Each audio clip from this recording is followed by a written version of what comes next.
চারদিকে অথই জল, বসতভিটা আর আঙিনা ডুবেছে অনেক আগেই। এখন ডুবছে সড়ক আর মহাসড়ক। ক্রমেই বাড়তে থাকা বন্যার পানিতে নিতান্ত প্রাণ বাঁচাতে ভিটে মাটি আর সহায় সম্বল ছেড়ে মানুষ ছুটছে নিরাপদ আশ্রয়ের খোঁজে। বানভাসী মানুষের পাশে দাঁড়াতে ব্যক্তি উদ্যোগের পাশাপাশি রাত দিন কাজ করে যাচ্ছে বিভিন্ন প্রতিষ্ঠান আর সরকারি বাহিনী। এগিয়ে এসেছেন বিনোদন অঙ্গনের শিল্পীরাও। কেউ অর্থ দিয়ে, আবার কেউ ত্রাণ নিয়ে ছুটে গেছেন বন্যা কবলিত এলাকায়।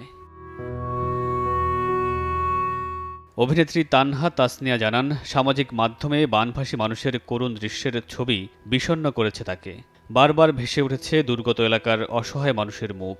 কাজের জন্য যেতে না পারলেও তার দুদিনের পারিশ্রমিক দিতে চান বন্যার্তদের জন্য।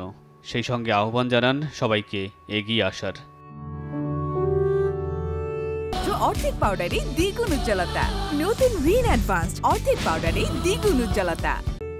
গানের শিল্পী সালমা চলতি মাসে যে কটি গান রেকর্ড করেছেন সবগুলো গানের পারিশ্রমিক বন্যার্ত মানুষের জন্য দিয়েছেন।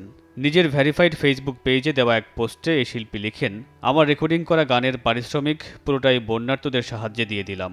ইনশাআল্লাহ এই খারাপ পরিস্থিতি চলাকালীন যতগুলো কাজ করব সবগুলোর পারিশ্রমিকই যুক্ত হবে বিপদগ্রস্ত মানুষের কল্যাণ তহবিলে। দেশের বিত্তবানদের অনুরোধ করে এই ক্লোজ আপ তারকা বলেন, আপনাদের এক সমুদ্র অর্থ সম্পদ থেকে অল্প করে হলেও বন্যা দুর্গত অসহায় মানুষের পাশে দাঁড়ান। ছোট পর্দার অভিনেত্রী রিমু রোজা খন্দকারও তার দুটি নাটকের পারিশ্রমিক তুলে দিয়েছেন একটি মানবিক ফাউন্ডেশনের হাতে। নিজের ফেসবুক পেজে দেওয়া এক পোস্টে এই অভিনেত্রী লিখেছেন, আমি 2 দিন শুটিং করেছিলাম, সেই পারিশ্রমিক বন্যার্তদের জন্য একটি সংস্থাকে দিয়ে নিজের ওয়াদা রাখতে পারলাম।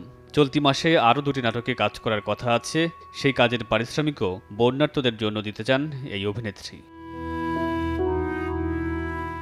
মামুনুর রশিদ পনেল, সময় সংবাদ।